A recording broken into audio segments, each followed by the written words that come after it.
습관적으로 가는 또는 내가 의지적으로 뭐 가는 그곳에 누군가가 갑자기 그 장소에 딱 갔는데 느닷없이 저를 부르면서 그러는 거예요.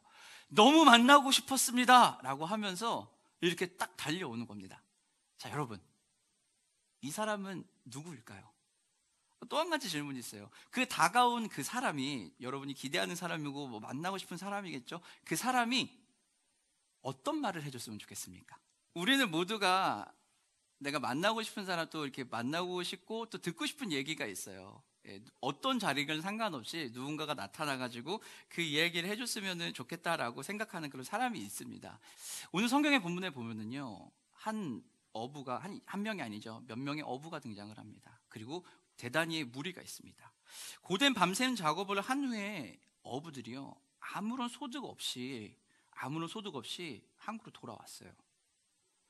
밤새서 고기를 잡으려고 했는데 한 마리도 잡지 못하고 지친 마음으로 이렇게 터덜터덜 이렇게 들어왔습니다. 이렇게 항구를 이렇게 다시 들어오면서 배를 정박하면서 딱 있는데 앞에 봤더니 일단의 무리가 쫙 깔려 있는 거예요. 일단의 무리가 쫙 깔려 있고 그 앞에 또 돋보이는 한 분이 존재하고 있었다는 겁니다. 이 사람은 당연히 예수님이었고요. 많은 무리가 이 예수님 앞에 모여서 예수님 말씀을 듣기 위해서 이렇게 쭉 몰려오고 있었어요. 그러나 이 어부들은 이 무리들을 바라보고 예수님을 봤지만 그들에게 다가갈 수가 없었죠. 왜냐하면 자신들이 해야 할 일들이 아직 남아 있으니까요. 고된 일을 하고 돌아왔어요. 그리고 나서 이제 다시 다음 날을 준비하기 위해서 저녁에 또 다시 이제 고기를 잡으러 가야 하니까 그물을 마지막으로 손질을 하고 있었습니다. 그물을 손질을 빨리 하고 들어가서 쉬었다가 그리고 나와서 다시 일을 해야 되는 상황이었습니다. 그 가운데 일단의 무리들은 있고 예수님이 그 앞에서 유명한 슈퍼스타 한 명이 그 앞에 있는 것입니다. 그것을 바라보고 있을 때 이 어부들의 마음은 어땠을까요? 어떤 마음으로 그를 바라보고 있었을까요? 부러워했을까요? 아니면 아무 생각이 없었을까요? 어떠한 일을 마음을 가지고 있었는지 사실 저희는 알 수가 없습니다. 그런데 이 슈퍼스타가 그 배에 다가간 것입니다. 그 배에 다가가더니 그 배에 그물을 지금 정리하고 있는 그 배에 한 배에 오르시는 거예요. 그러면서 이야기를 하는 겁니다. 배를 좀 띄워라. 지치고 지친 상태로 이제 들어왔어요. 말씀을 듣기 위해서 몰려오는 무리들이 이렇게 있고, 그리고 무리들과 다르게 모든 일상의 하루의 삶을 다 마무리하고 지쳐가지고서는 이제 정리를 해야 되는 그 상황에 처해 있는 이 어부들에게 다시 일상의 자리로, 지친 그 자리로 들어가라고 얘기하는 거예요. 그물을 씻는 일은요, 우리가 늘 하는 일들이에요. 일상의 자리죠. 내가 매일 해야 되는 일이에요. 마무리해야 되는 그 일은 늘 우리가 해야 되는 일이에요. 그리고 그 일을 하는 자리에 그 옆에는 또 말씀을 듣겠다고 막 따라다니고 있는 사람들이 보인 거예요. 나는 잘 안 되는 것 같은데, 나는 해야 할 게 너무 많이 쌓여 있는데 다른 사람들은 되게 잘 되는 것 같아요. 여러분, 그런 마음이 들거나 한 적이 있으신가요? 아마 사람들이 많이 그런 얘기들을 할 수도 있을 것 같아요. 나는 잘 안 되는데 왜 저 사람들은 잘 되지? 나는 이렇게 열심히 하는데 왜 저 사람들은 잘 될까? 뭐 우리 학생들의 입장에서 보면은 공부하고 있으니까 나도 나름 열심히 공부하는데 왜 공부 안 하는 쟤는 성적이 잘 나오는데 나는 잘 안 나오지? 또는 이런 생각을 할 수 있죠. 똑같이 게임을 했는데 나는 진짜 열심히 했는데 나는 근데 대충 한 애가 있는데 걔는 다른 잘하는 친구의 속된 말로 캐리 당해가지고 버스 타가지고서는 막 이렇게 랭크가 막 올라가는 거죠. 그런 걸 보면 어떨까요? 참 답답하고 짜증나는 일들이 벌어질 거예요. 나는 되게 열심히 노력하고 나는 내 자리에서 최선을 다하고 있는데 나는 잘 안 되는 것 같고 나는 해야 할 일이 아직도 남아있는데 다른 사람들은 다 끝난 것 같고 잘 되는 것 같은 그런 상황일 것입니다. 서둘러서 일을 마무리하고 쉼을 취해야 해요. 그런데 예상하지 못한 일이 벌어진 거죠. 그 슈퍼스타인 예수님께서 배에 오르신 겁니다. 예상하지 못한 일이 온 거예요. 그리고 그 예상하지 못하게 다가온 그분이 자신에게 은혜를 끼쳤던 사람이에요. 그 예수님이 베드로에게, 시몬에게 얘기합니다. 배에 오르시면서 얘기합니다. 배를 좀 띄워보자 라고 얘기하는 거예요. 지치고 힘들고 모든 것을 빨리 정리하고 쉬러 가고 싶은 상황에 한 사람이 다가왔어요. 그것도 슈퍼스타가요. 근데 그 슈퍼스타가 그냥 슈퍼스타가 아니라 나한테 은혜를 끼친 사람이에요. 그 사람이 갑자기 다시 일터로 가자고 지금 얘기를 하고 있는 겁니다. 그럼 여러분 어떨까요? 여러분 혹시 일상 속에 생각만 하면 한숨이 저절로 나오는 그런 일 있으세요? 생각만 하면 한숨이 저절로 나오는 거 아마 다 있으실 거예요. 또 여러분 이 생각을 하면 최근에 진짜 노력했는데 기대만큼 열매가 없었던 일 무엇이 있을까요? 제가 이거를 준비하면서 제가 우리 큰애한테 물어봤어요. 야, 너네들은 어떤 걸 진짜 열심히 준비했는데 잘 안 되는 그런 일이 있어? 라고 물어보니까 한참 고민을 하다가 대답을 하더라고요. 제가 최근에 하는 사건을 봤거든요, 우리 아이한테. 게임에 한 10연패쯤 했더라고요. 게임에 한 10연패쯤 하고 나니까 문제가 뭐가 일어나냐면은 연패란 거에서 끝나는 게 아니라 그 포인트가 있더라고요. 게임을 하는데 그 포인트가 있는데 그 포인트가 엄청 떨어진 거죠. 엄청 떨어지면 무슨 일이 벌어지냐면은 저도 잘 몰랐는데 티어라는 게 있다고 합니다. 티어라는 뭐 브론즈, 실버 뭐 이런 식의 등급을 나누는 건데 그걸 티어라고 그러는데요. 그 티어가 있는데 그 티어가 떨어진 거죠. 진짜 열심히 키웠는데 진짜 최선을 다해서 게임을 했는데 팀원이 잘 못해가지고서는 10연패를 당한 거예요. 그리고서 내 티어를 열심히 올려놨는데 티어가 뚝 떨어진 거죠. 어떤 기분일까요? 세상 무너지는 기분이었을 거예요. 굉장히 좌절하더라고요. 저도 무슨 일인지 몰라가지고 참 제가 왜 저러나 오늘은 또 이 생각을 했는데 그 일이 있었다고 하더라고요. 참 너무 웃기기도 했지만 또 그 마음에 충분히 이해가 되더라고요. 진짜 내가 열심히 했는데 안 돼요. 제가 다른 분들한테도 몇 명에게 물어봤더니요, 아이를 키우고 있는 분이라서 그런 것 같아요. 진짜 최선을 다했는데 최근에 기대한 만큼 열매가 안 난 게 뭐가 있냐라고 했더니 육아라고 얘기하더라고요. 육아. 제 대답도 비슷한 것 같습니다. 자녀 양육하는 거, 자녀를 키우는 거는 최선을 다해도 최고의 퍼포먼스는 나오지 않는 것 같습니다.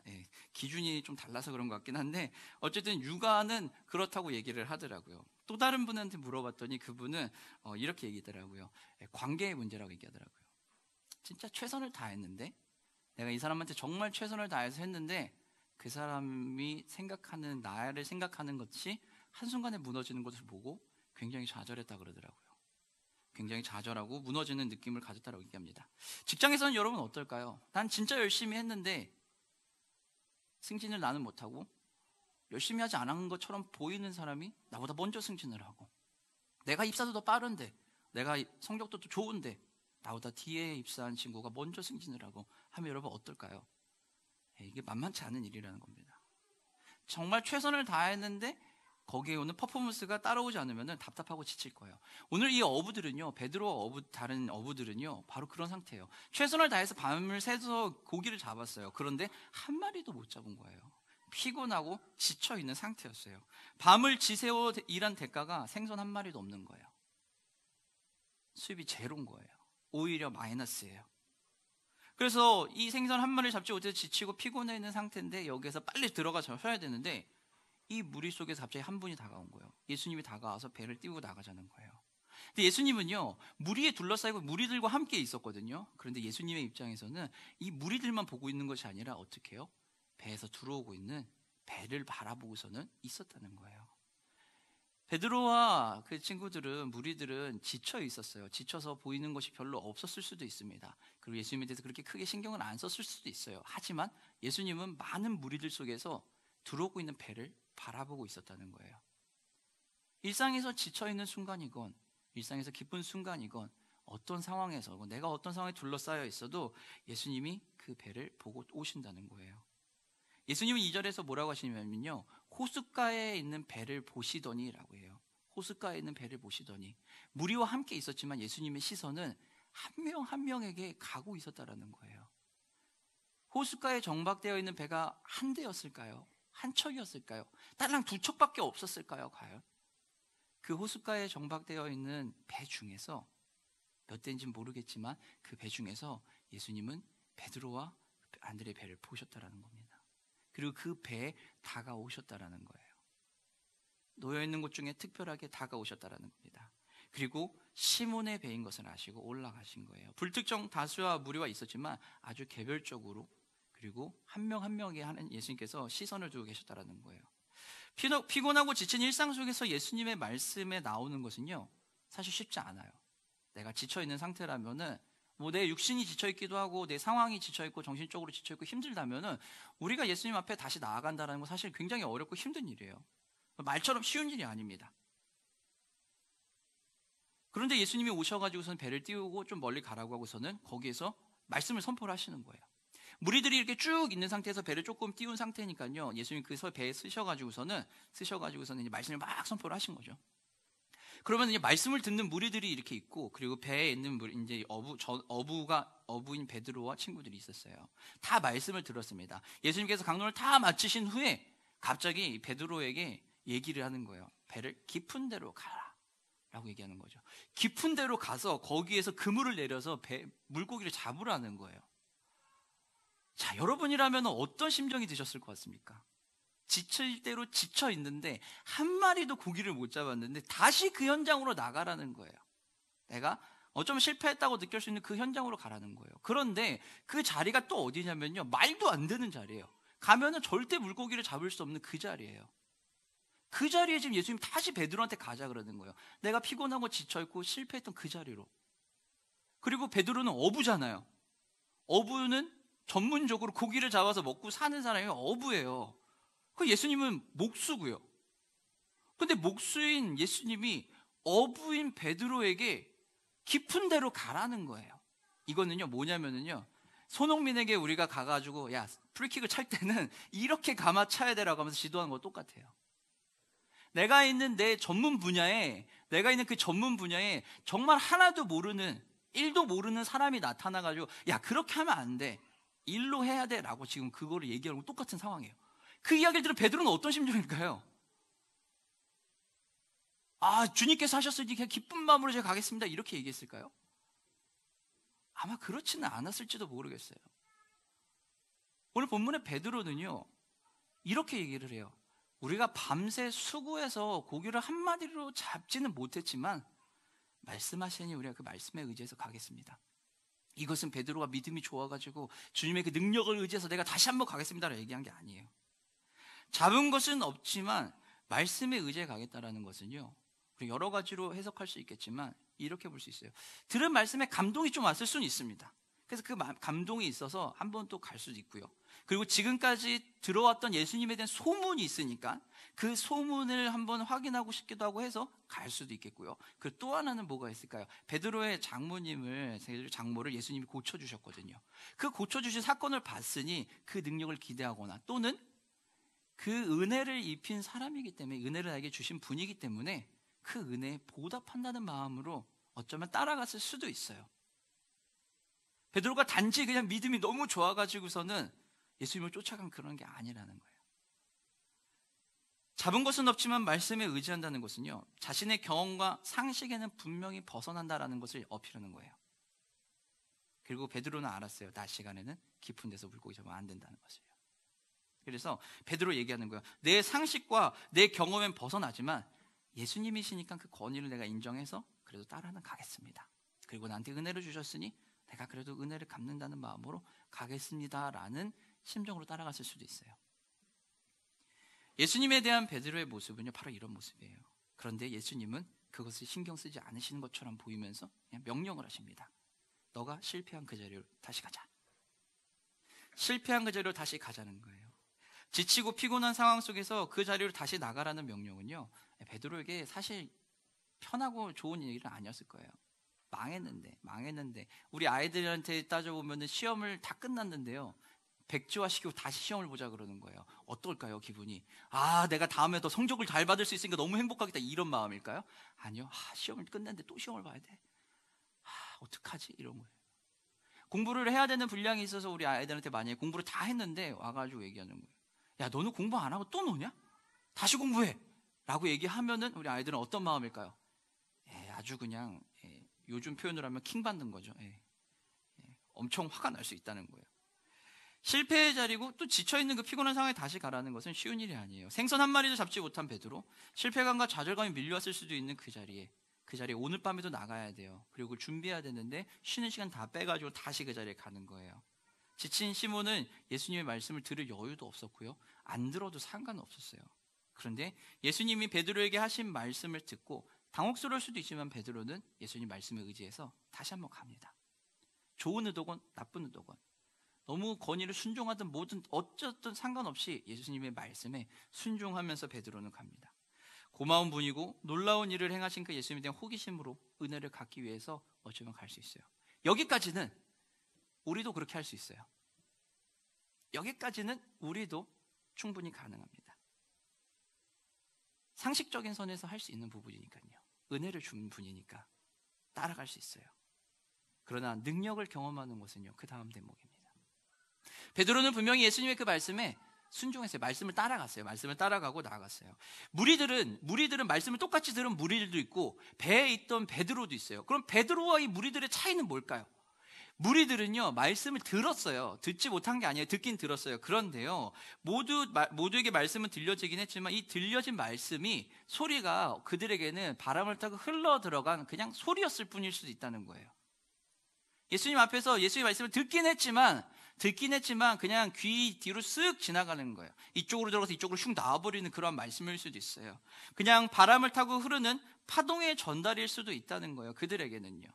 왜냐면 그들의 삶에는 변화가 일어나지 않고 말씀에 순종하거나 이런 것들이 없으니까요.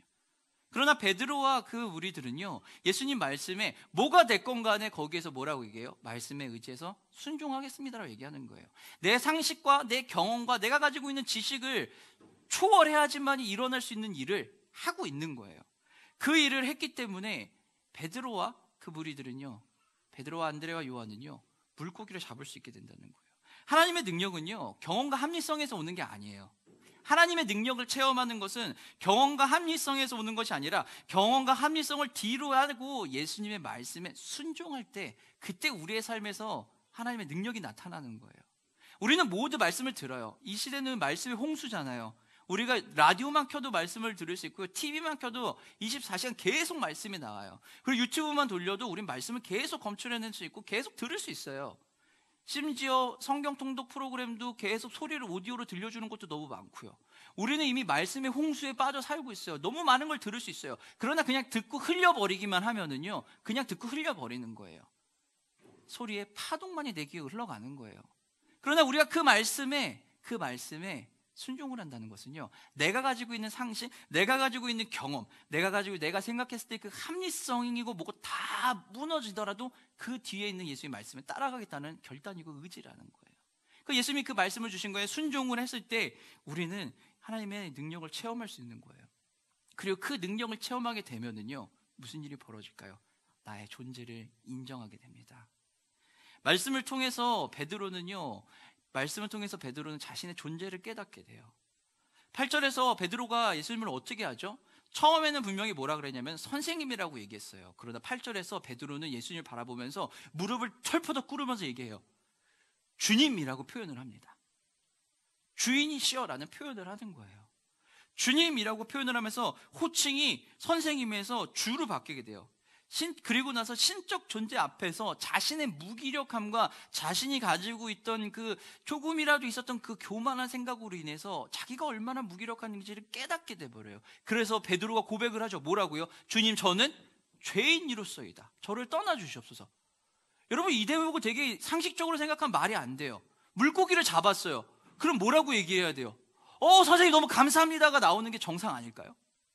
나에게 은혜를 줬어요. 내가 한 마리도 못 잡았는데 엄청 많은 물고기를 갑자기 낸 거예요. 근데 거기서 갑자기 베드로처럼 누가 무릎 꿇고 주님, 나는 죄인입니다, 나를 떠나주시옵소서, 라는 반응이 누가 나올 수 있을까요? 상식적으로 우린 그걸 할 수가 없어요. 우린 그런 반응을 안 해요. 우리는 전부 다 아마 대부분 그렇게 할 거예요. 그런 일이 딱 벌어지고 나면은 너무 감사합니다. 당신이 저를 살리셨습니다. 이 은혜는 평생 잊지 않겠습니다. 너무 고맙습니다. 이게 아마 우선적으로 나올 일이에요. 그런데 베드로가 뭐라 그래요? 주님, 저는 죄인입니다. 저를 떠나시옵소서. 자신의 존재를 깨달아 버린 거예요. 이 대목은요, 우리가 이와 비슷한 거를 본 적이 있습니다. 우리 이사야 6장 말씀 한번 보겠습니다. 이사야 6장 5절 말씀입니다. 우리 소명짝이라고 불려지는 이사야 6장인데요, 이사야 6장 5절 말씀에 이사야가 환상을 보고 나서 이야기 고백하는 겁니다. 함께 우리 읽도록 하겠습니다. 때에 내가 말하되 화로다 나여 망하게 되었도다. 나는 입술이 부정한 사람이오니 나는 입술이 부정한 백성 중에 거주하면서 만군의 여호와의 신 왕을 배웠음이로다 하였더라 라고 얘기해요. 입술이 부정한 사람이다. 나는 화로다. 나는 망했다 이거예요. 끝났다. 죽었다. 이제 완전 큰일 났다. 하나님의 임재에 눌리는 순간 임재를 경험한 순간 이사야도 베드로도 깨달은 거예요. 나의 존재가 이렇게 미약하고 내가 이런 존재였구나라는 걸 알게 된 겁니다. 그러나 예수님께서 거기에다가 또는 하나님이 천사를 통해서 이사야에게도 기드온에게도 하신 것과 똑같이 예수님 베드로에게 얘기하죠. 뭐라고요? 두려워하지 마라. 걱정하지 마. 두려워하지 마라는 거예요. 두려워한다는 건 어떤 거냐면요, 공포에 떨면서 공포에 짓눌려가지고 죽을 것 같다라는 그 위협에 있는 상태예요. 마태복음에 보게 되면은 요셉이 임신한 마리아의 소식을 듣고 나서 마리아를 어떻게 하죠? 데려오는 것을 두려워해요. 그리고서 마리아를 보내주려고 합니다. 최선의 방법이었어요. 왜냐하면은요, 데려오는 순간 뭐가 되니까요, 죽을 수도 있거든요. 그 죽음의 생명의 위협을 느끼는 거예요. 그때 두려워한다는 게 바로 이 두려워한다는 거예요. 절제절명의 위기인 거죠. 베드로가 느끼고 깨달은 것은요, 자신이 그런 존재라는 것을 깨달은 거예요. 자기가 얼마나 교만하게 예수님 앞에서 얘기했는지를 절절하게 느껴버린 거죠. 그리고 나서 예수님 앞에 무릎을 꿇은 거예요. 그런데 예수님께서는 거기에서 베드로를, 그래 네가 이제 네 스스로를 알았지, 그러니까 너는 이제 똑바로 이제 무릎 꿇고 똑바로 따라와라, 이렇게 얘기하시는 게 아니라 두려워하지 마라 라고 얘기하시면서 그 베드로에게 어떻게 해요? 사명을 주시는 거예요. 베드로에게 사명을 주시면서 이렇게 얘기해요. 내가 이제는, 지금까지는 고기를 잡았지만 이제부터는 사람을 취할 것이다. 사람 낚는 어부가 될 것이다 라고 하는 사명을 주십니다. 하나님의 임재가 우리의 삶을 뒤덮으면은요, 하나님께서 우리에게 오셔서, 예수님이 우리에게 오셔서 그 임재가 우리 삶에 뒤덮이고 나면은요, 우리는 사명을 깨달을 수밖에 없어요. 사명을 깨닫게 되고 그 사명을 따라갈 수 있습니다. 이사야 6장 8절 말씀 우리 한 번 더 읽도록 하겠습니다. 이사야 6장 8절입니다. 이사야도 똑같은 거예요. 은혜를 받고 임재를 받으니 그 임재 가운데 사명이 부여가 되니까 그 사명에 반응을 하는 거예요. 우리 함께 읽어보겠습니다. 내가 또 주의 목소리를 들으니 주께서 이르시되 내가 누구를 보내며 누가 우리를 위하여 갈고 하시니 그때 내가 이르되 내가 여기 있나이다 나를 보내소서 하였더니, 내가 여기 있나이다 나를 보내소서. 하나님께서, 여호와께서 이사야 앞에 얘기해요. 내가 누군가를 보내야 하는데 누구를 보내야 될까? 라고 얘기하시니 이사야가 자신의 사명을 깨닫고서는 그 사명을 붙잡고 얘기해요. 주님, 제가 가겠습니다. 제가 가겠습니다 라고 얘기하는 거예요. 베드로에게도 똑같이 하나님께서, 예수님께서 얘기하시는 거예요. 지금까지는 네가 고기를 잡는 어부였어. 그러나 이제부터 너는 더 이상 고기 잡는 게 아니라 사람을 낚는 어부가 될 거다라는 거예요. 이제는 생명을 살리는 사역을 할 거라는 거예요. 사람을 취한다라고 하는 것은, 오늘 본문은 사람을 취할 것이다라고 얘기했는데, 이 취한다라고 하는 단어는 뭐냐면요, 사람을 잡아서 살려줄 것이다라는 거예요. 생명을 부여해주는 그 일을 감당할 거라는 거예요. 이것은 회복의 소식을 전하는 사람, 구원의 메시지를 증거하는 사람이 될 거라는, 즉 복음을 전할 거라는 거예요. 그리고 이 삶은요, 베드로에게 주어진 이 사명의 삶은요, 새로운 출발이었어요. 그렇다고 해서 지금까지 자신이 가지고 있던 그 일을 포기하는 게 아니었어요. 지금까지 베드로는 어부로서 고기를 잡는 일을 했거든요. 그러나 예수님은 이제 얘기해요. 이제는 새로운 출발로 고기를 잡는 거에 멈추지 말고 사람을 살리는 그 일을 하자라고 얘기하는 거예요. 사명으로 우리에게 새로워진 삶은요, 과거로부터 단절이 돼서 과거는 이제 정리를 하고 새롭게 출발을 하는 거예요. 그래서 예수님께서 10장 후반부에 얘기하시는 게 뭐냐면, 이제로부터는, 이제 후로는 너는 사람을 낚는 어부가 될 것이다 라고 얘기하는 거예요. 이후부터라고 하는 것은 지금까지의 것들과 우리는 이제 멈추고서는 정리를 하고 다시 출발하자라고 얘기하는 거예요. 지금까지는 멈추고 다시 출발하자는 거예요. 복음의 소식을 들은 우리도요, 똑같이 복음의 사명을 받았어요. 주님께서 우리에게 주신 그 사명을 주셨는데, 그 사명을 주신 자리가 어디예요? 우리가 지금 살아가고 있는 그 삶의 자리라는 거예요. 내 일터가 되는 거고요, 내 가정이 되는 거고요, 내가 살고 있는 지역 공동체가 되는 거예요. 내가 있는 그 현장, 그 자리가 내가 하나님의 사명을 감당하는 그 자리예요. 내가 지금 하고 있는 일이 일반 사무직이면 그 사무직을 통해서 우리는 다시 어떻게 해요? 복음을 전하는, 생명을 살리는 사역을 하는 거고요. 내가 가르치는 자리가 가르치는 학생들과 만나고 가르치는 자리라면은 그 가르침이라고 하는 것, 가르치는 그 행위를 통해서, 교육의 그 행위를 통해서 지금까지 지식만 전달했던 것에 멈춰서 이제는 어떻게 해요? 지식뿐만 아니라 생명을 살리는 일도 하는 거예요. 지금까지 우리가 재무나 회계를 담당했다면은, 그럼 이제는 단지 예전에는 숫자에만 있었다면 이제는 그것에 멈춰서 더 앞으로 발전적으로 나아가는 거예요. 하나님께서 우리에게 주신 사명은요, 절대로 우리가 있는 그 자리에서 전부 다 없애버리고서는 내가 주님을 따르니 내 삶을 다 하나님께 드리겠습니다 하면서 사회 생업 다 포기하고서 하나님께 달려나가라, 이렇게 얘기하시는 사명이 아니에요. 지금 우리가 있는 그 자리에서, 지금 있는 그 자리에서 하나님께서 우리에게 복음을 들려주시고 그 복음으로 그 자리에서 생명을 살리는 사역을 하자는 거예요. 베드로는 예수님의 말씀을 듣고 그 사명을 듣고선 배를 놓고선 떠나가게 돼요. 그것은요, 지금까지 과거에 잡혀있던 그 삶을 이제는 내려놓고 새롭게 다시 출발하겠다는 거예요. 그리고 이 일의 시작은요, 베드로가 예수님께 찾아가서 시작한 것이 아니라 예수님이 무리들 가운데서 들어오고 있는 배를 보시고 그 배 속에 예수님이 먼저 오르셨기 때문에, 다가오셨기 때문에 그 일이 일어날 수 있었다라는 거예요. 이해하기 힘든 베드로의 결정일 수 있어요. 어떻게 모든 걸 다 버리고 예수님을 따라갈 수 있을까? 사명을 온전히 이해했기 때문에 갈 수 있는 거예요. 복음의 구원의 기쁜 소식을 들으면은요, 우리는요, 뭔가를 막 내가 해야지 얻을 수 있는 게 아니라 듣는 순간 기뻐요. 듣는 순간 행복해요. 너무 좋아요. 그래서 어떻게 해요? 우리가 더욱더 기쁨으로 그 삶을 살아가는 거예요. 예를 들면 이런 거예요, 여러분. 우리가 지난 동계올림픽에서 여러 가지 사건 중에서 우리 선수들이 쇼트트랙에서 선수들이 어떻게 금메달을 땄어요. 그럼 여러분 어땠어요? 기뻤죠? 너무 기뻤죠? 그럼 그 기쁨 가운데 우리가 어떻게 뭔가를 막 해야 돼요, 이제? 아니죠. 기쁜 소식을 듣고 또 우리는 응원을 하고 우리는 우리의 삶을 살아가는 거예요. 기쁜 소식을 들은 것은요, 그런 거예요. 그냥 듣는 것 자체만으로 내 삶에 힘이 되는 거예요. 근데 이 기쁜 소식, 우리에게 들려주신 예수님의 기쁜 소식은, 구원의 복음의 메시지는요, 우리의 삶을 뒤집어 엎어버리는 소식이거든요. 우리는 그 승리의 소식을 들으면 기쁨으로 승리했다라고 선포하면서 가면 되는 거예요. 근데 그것을 어디에서요? 우리의 삶의 현장에서 선포하면 되는 거예요. 복음에 선포된 말씀을 듣고 우리는 기뻐하면 돼요. 그리고 복음의 소식을 우리에게 선포하신 예수님, 그것을 경험하는 우리는요, 듣고 기뻐하고 내 삶의 자리에서 기쁨으로 그 일들을 감당하는 거예요. 임재를 경험을 하면은요, 그 임재를 통해서 우리는 새로운 삶을 살게 됩니다. 새로운 삶을 산다는 것은요, 새롭게 내 모든 것을 정의한다는 거예요. 나와 예수님과의 관계도 새롭게 다시 정의를 하는 거예요. 내가 지금까지 알고 있던 예수님이 아니라 그 주인이신 나의 예수님, 내 삶의 주인이신 그 예수님과의 관계를 다시 정립하는 거예요. 베드로가 예수님을 지금까지 몰랐을까요? 아니, 알았다니까요. 심지어 베드로에게 어떻게 베드로의 장모를 예수님 병을 고쳐주시기까지 했다니까요. 베드로는 예수님 이미 알았어요. 근데 그 예수님과의 관계를 이제는 어떻게 해요? 다시 정립하는 거예요. 지금까지 우리도 똑같이 예수님을 알고 하나님을 알았죠. 여러 가지 일들, 사건들을 통해서 우리는 하나님을 체험했죠. 경험했죠. 그럼 이제 우리가 그 하나님의 임재의 경험에 있다면 우리는 지금 다시 하나님과의 관계를 정립하는 거예요. 지금 내 삶에 다시 무너진 것 같은 관계라면 다시 하나님 앞에 정립하면서 다시 걸어가는 거예요. 관계만 정립하는 게 아니라 내 삶도, 우리의 삶도 똑같이 일상도 다시 재정립을 하는 거예요. 고기를 잡는 어부가 사람 살리는 어부로 변하는 것처럼 우리가 살아가는 삶의 현장을 포기하는 것이 아니라 나에게 주어진 이 삶의 현장에서 다시 그것을 하는 거예요. 방향을 새롭게 돌리는 거예요. 삶의 방향을 새롭게 돌림으로 인해서 가는 거예요. 그런 여기에서요, 딱 한 가지 조건이 있어요. 딱 한 가지 조건이 있는데, 일단 순종은 베이스고요. 딱 한 가지 조건인데 그게 뭐냐면 과거의 가치관과의 결별이에요.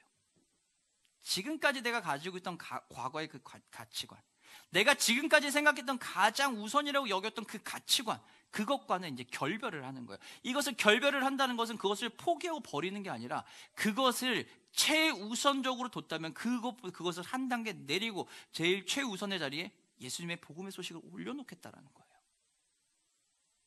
이게 과거의 가치관과의 결별이에요. 우리는 지금까지 세상에 많은 사람들과 얘기하면서 얘기해요. 무엇이 인생에서 가장 중요합니까? 행복한 삶을 살기 위해서, 평안한 삶을 살기 위해서, 더 나은 미래를 위해서 무엇이 제일 중요합니까? 라고 얘기하면 어떤 사람은 물질이라고 얘기하고 어떤 사람은 명예라고도 얘기하고 뭐 다 얘기해요. 그러면서 빠지지 않는 게 있죠. 가족과 건강이에요. 가족과 건강, 명예, 안정감 뭐 이런 것들은 다 얘기해요. 어떤 사람에게는 가족이 제일 우선에 가 있을 거예요. 어떤 사람에게는 안정감이 제일 우선일 거예요. 어떤 사람은 명예가 제일 우선일 거예요. 어떤 사람에게는요, 내 일상의 라이프를 그냥 쭉 이렇게 편안하게 갈 수 있게 하는, 내가 최대한 게으름을 피울 수 있으면 나아갈 수 있게 하는 게으름, 이게 최우선순위가 될 수 있다는 거예요. 어떤 분에게는 사랑이고요, 어떤 사람에게 인정이에요. 누군가에게 내가 잘하고 있다 인정받는 거, 제가 그랬거든요. 제가 인정에 대해 갈구하더라고요. 저에게 있어서는 인정이에요. 또 누군가에겐 권력이에요. 또 누군가에게는 계획대로 순차적으로 잘 이루어지는 것. 이것이 내가 가지고 있던 과거의 가치관일 수 있다는 거예요. 이것은 다른 게 아니라 포기하고 없애야 되는 게 아니라요, 그것을 예수님과 동등선상에 놓지 말자는 거예요.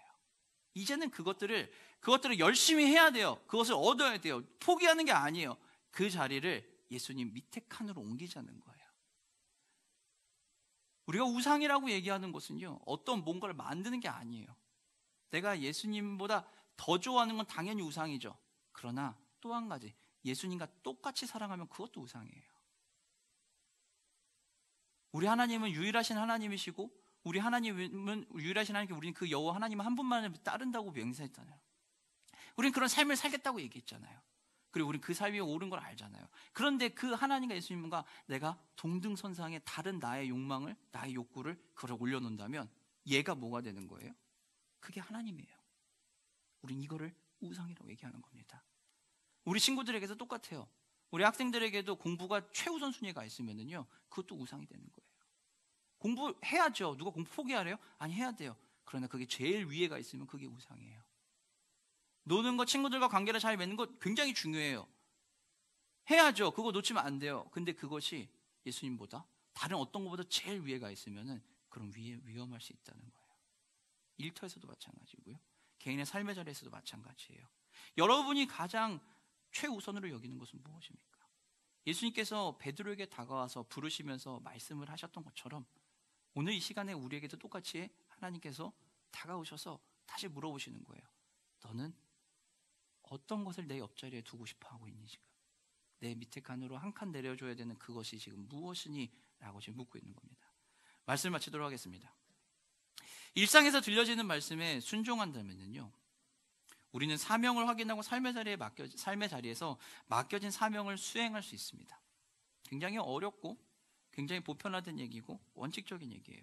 그런데요, 우리에게 들려지는 그 말씀은요, 우리의 삶의 자리로 다가와서 나를 부르시는 그 하나님이에요.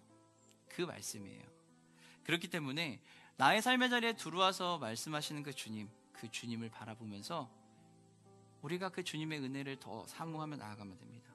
매일 반복되는 일상 속에서 특별한 일이 없이 살아가는 우리에게 예수님이 다가오셨어요. 어쩌면 그 자리가 기쁨의 자리일 수도 있고요, 어쩌면 그 자리가 정말 너무너무 보고 싶지 않은, 최고로 피곤하고 최고로 지치고 나에게 가장 아픔이 되는 실패의 그 자리일 수 있어요. 그러나 그 자리에서 예수님이 다시 얘기하시는 거예요. 같이 가지 않을래? 다시 한번 가자. 여러분에게 지금 들려주시는 그 하나님의 말씀, 메시지는 무엇일까요?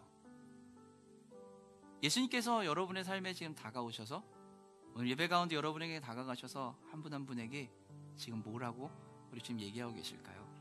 우리는 그 음성에 귀 기울이는 겁니다. 겉으로 내색하지는 않지만 다양한 고민을 안고 우리는 일상을 살아가요. 작은 실수에도 스스로 자책하기도 하고, 숨막히는 경쟁과 비교의식으로 인해서 긴장하게도 만든 세상 속에서 우리는 살아가요. 오미크론 바이러스라고 하는, 변이라고 하는 그것에 압박받으며 조심하며 또 살아가기도 해요. 별다른 생각 없이 발길을 옮기다가 마주한 한 사람으로부터 우리는 그날따라 유난히 나를 반갑게 인사해주는 한 친구, 한 직장 동료로부터, 그 특별한 관계는 없지만 그냥 웃는 얼굴로 반겨주는 그냥 편의점의 한 직원으로부터 우리는 하나님의 메시지를 들을 수 있어요. 그 사람들이 여러분에게 얘기하는 거예요. 지금 듣고 싶은 그 얘기를요. 잘하고 있어. 더 잘 될 거야. 하나님께서 이 시간에 우리에게 주셨던 첫 번째 말씀은요, 바로 그 모습입니다. 두려워하지 마라. 내가 너와 함께 있다. 생각지도 못한 만남에 어리둥절하기도 하지만요, 예수님의 따뜻한 사랑과 위로를 느끼면요, 우리는 새로운 출발을 할 수 있어요. 새로운 출발을 하고, 그리고 새로운 출발을 다짐할 수도 있고, 그 만남이 일어나는 일상을 발견하면서 우리가 내 삶에 할당된, 내 삶에서 주어진 예수님의 그 사명을 우리는 다시 한번 알 수 있습니다.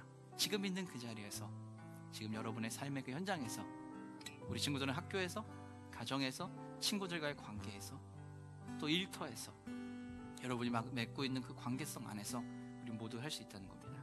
그럼 그런 삶을 사시는 길 바랍니다. 일상에서 들려지는 말씀에 순종함으로 우리는 사명을 확인하고 삶의 자리에서 맡겨진 사명을